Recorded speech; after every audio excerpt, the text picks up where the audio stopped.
Hello दोस्तों, कैसे हैं आप। आज टिफ़र का एग्ज़ाम हो गया और टिफ़र के एग्ज़ाम में जो मेरे पास फीडबैक आया है, पेपर काफ़ी स्ट्रेट फॉरवर्ड है, मतलब आसान सा पेपर है। इस पेपर को वो लोग भी बहुत आसानी से कर सकते हैं जो हाल फिलहाल में आईआईटी जैम की तैयारी कर रहे हैं। मतलब आसान है पेपर। फार्मूला बेस्ड कुछ क्वेश्चंस हैं। फिजिकल केमिस्ट्री हर बार की तरह ठीक ठाक है। इनऑर्गेनिक केमिस्ट्री भी आसान सी है, उसने कोऑर्डिनेशन के क्वेश्चन जॉन टेलर पूछा है उसमें। ठीक है, इसके अलावा माइग्रेशन का सवाल पूछा है उसने ओएमसी में।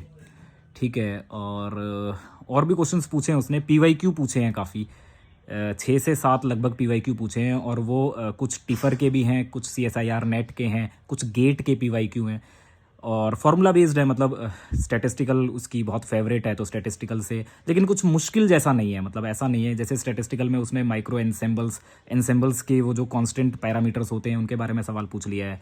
फार्मूला बेस्ड क्वेश्चंस पूछ लिए हैं, कुछ फार्मूला ही पूछ लिया, इंटरनल एनर्जी का फार्मूला पूछ लिया है। एसएचओ से सवाल है।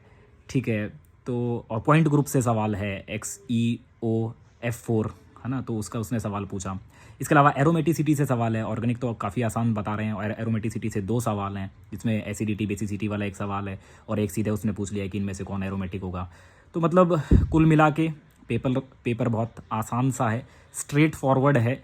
मतलब मॉडरेट से आप इसे थोड़ा सा नीचे लगाइए। मतलब टिपिकली जैसा जो टिफ़र का पेपर होता था वैसा नहीं है। मतलब उसमें तो ये होता था कि बहुत से बायो कॉन्जुगेशन के रिएक्शंस आपको मिलते थे, बायो कॉन्जुगेशन पे बहुत ज़्यादा फोकस होता था, रिसर्च पेपर पे फोकस होता था, लेकिन इस बार ऐसा कुछ देखने को नहीं मिला है।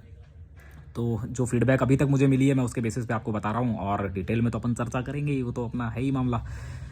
दोस्तों, हाँ, इसमें एक बात जो आपके काम की होती है, हमेशा होती है, कि टिफ़र कभी भी कोई कट ऑफ रिलीज़ नहीं करता। तो फिर वो सेलेक्ट कैसे करता है? सेलेक्ट सिंपल पॉजिटिव नेगेटिव के रेशियो से करता है। मतलब आपने सही कितने किए और आपने गलत कितने किए। जैसे मान लीजिए किसी ने 20 क्वेश्चन अटैम्प्ट किए और 19 सही कर दिए, ठीक है, तो उसका एक गलत है, नेगेटिव 1 है उसका। और मान लीजिए किसी ने 36 क्वेश्चन किए और उसके 30 सही हैं, तो उसके नेगेटिव में 6 हो गए, उसने 6 गलत कर दिए।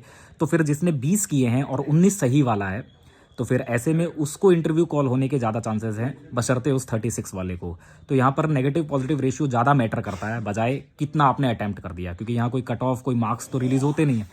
दोस्तों, best of luck for your result. बहुत जल्दी ये पेपर शायद जनवरी तक ये आ जाएगा, ऑफिशियल पेपर आ जाएगा, और उसके सॉल्यूशंस फिर अपन रिलीज़ करेंगे। बढ़िया, best of luck for your result and interview.